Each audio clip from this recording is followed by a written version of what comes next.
What is up, everyone? Mars J8 here, bringing you guys the news in a flash. Let's get right into it, and oh boy, we got to start things off with a band that I never actually thought we would see ourselves talking about in this channel again. But actually, no, I kind of figured that we would be at some point, and this is the kind of story I thought that it would be relating to. Simply put, this band's lead singer has carried way too much rumors and drama around him over the years, and has worn it like a badge of honor when trying to maintain the relevancy of his band.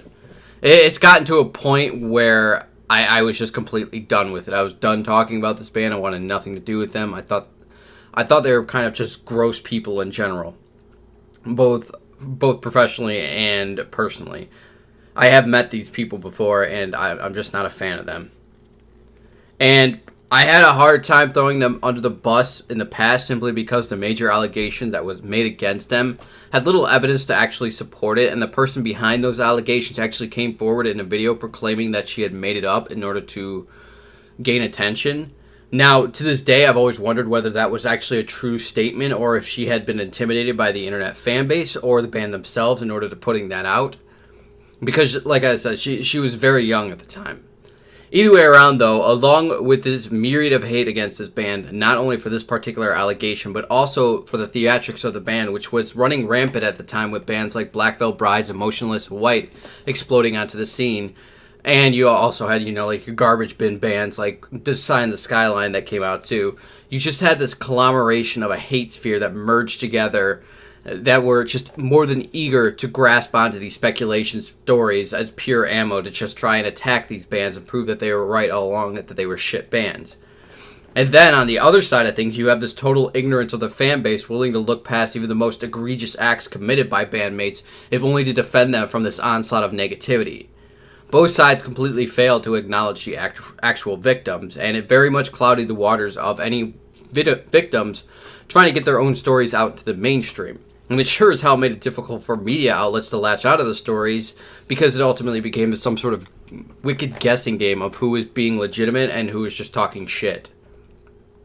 But, we are, of course, talking about Dahvie Vanity of Blood on the Dance Floor. And again, this dude has quite the history of some pretty rancid controversies around him, whether it's the police report made against Davi back in 2009 for alleged sexual assault against an 11-year-old, having both New Year's Day's Ash Costello and Jeffree Star come forward with statements back in 2012 of seeing Vanity interacting with underage minors in a sexual manner on the Scene is Dead tour, having a Tumblr page set up called The Truth About Davi, and it was set up for former fans, support acts, and crew members to submit stories about the vulgar acts of the singer, or being kicked off the Combichrist tour back in 2014 due to pedophilic behaviors. Ironically, they actually replaced him with William Control. So, yeah, this dude has some pretty rancid allegations around him, and Metal Sucks decided to hit the brakes on their random political post and actually slam out a massive expose against him, detailing several victims that have come forward with their stories and plenty of details around it. All of these victims, of course, involved are only addressed by their first name or either that or they're under a complete alias for their own protection. Most of them were minors when they were assaulted, and that does need to be kept private. Alright, let's start off with probably the least offensive claim on the list, and then we'll slowly work our way through this shitstorm. So, first off, we have Katie, who is a fellow resident of Ohio. Hi, Katie. And is the most recent victim on this list to come forward. She claims that she met Vanity at a show in the summer of 2016, which I think was actually their farewell tour, if I'm not mistaken. Anyway, she goes with a friend to the show and meets Vanity, who already has insight to who she is. Apparently, her friend was involved with Vanity at the time and had talked to him about her, and had even sent him picture of her in her lingerie. She says that he was acting both creepy and flattering, but that she decided that she liked him. He moved to Cleveland in that fall, and she starts hanging out with him a lot more because they share a lot of mutual friends. And then one night she crashes at his place, where she says she woke up at around 4 a.m. to find Vanity holding her head, moving it towards his crotch. She proceeded to go through with it, but said that she felt super weird and gross about it.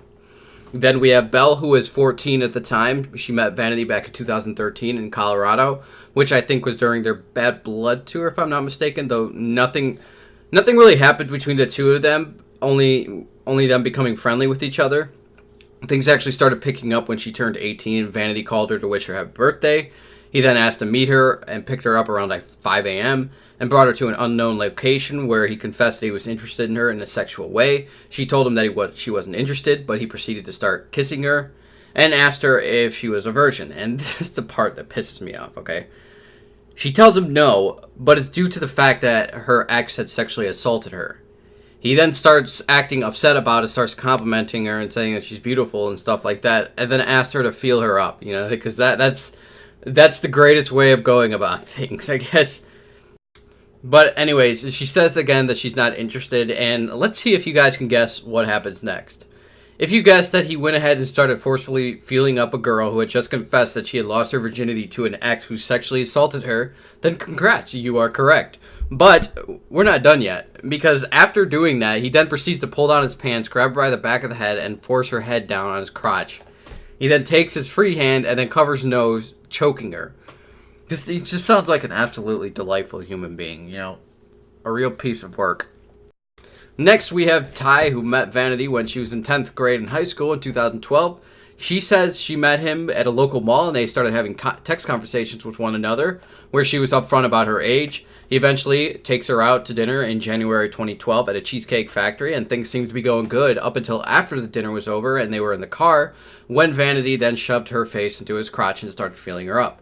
Then sometime in May of 2012, Vanity invites the girl and her family to visit him for a week at his place in Arizona.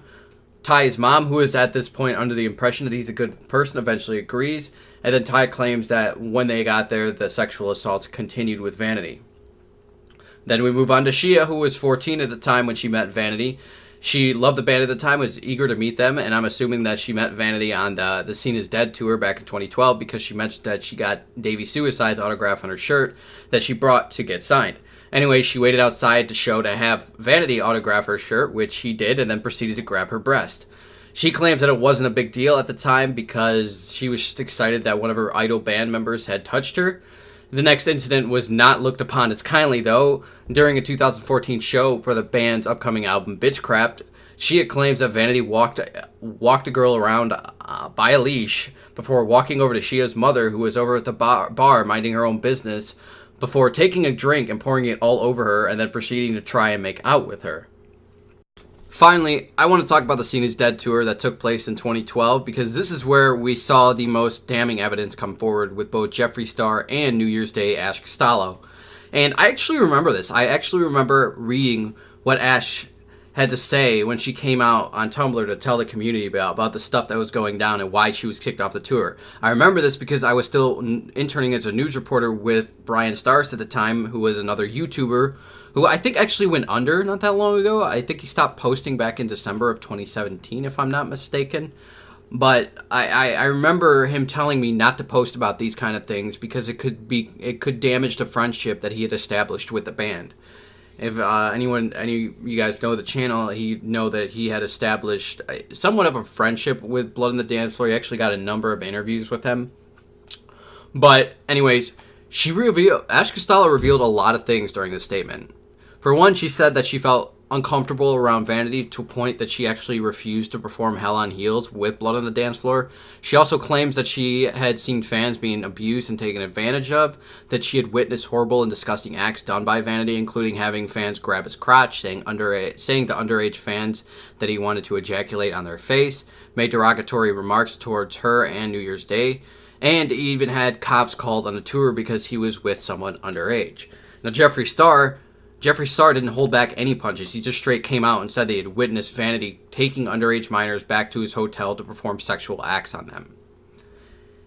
This honestly has been the expose that has been long overdue, and I applaud Metal Sucks for doing it. So many of these stories have been left unheard due to the sheer outrage of the fan base, and that has fortunately died down at this point.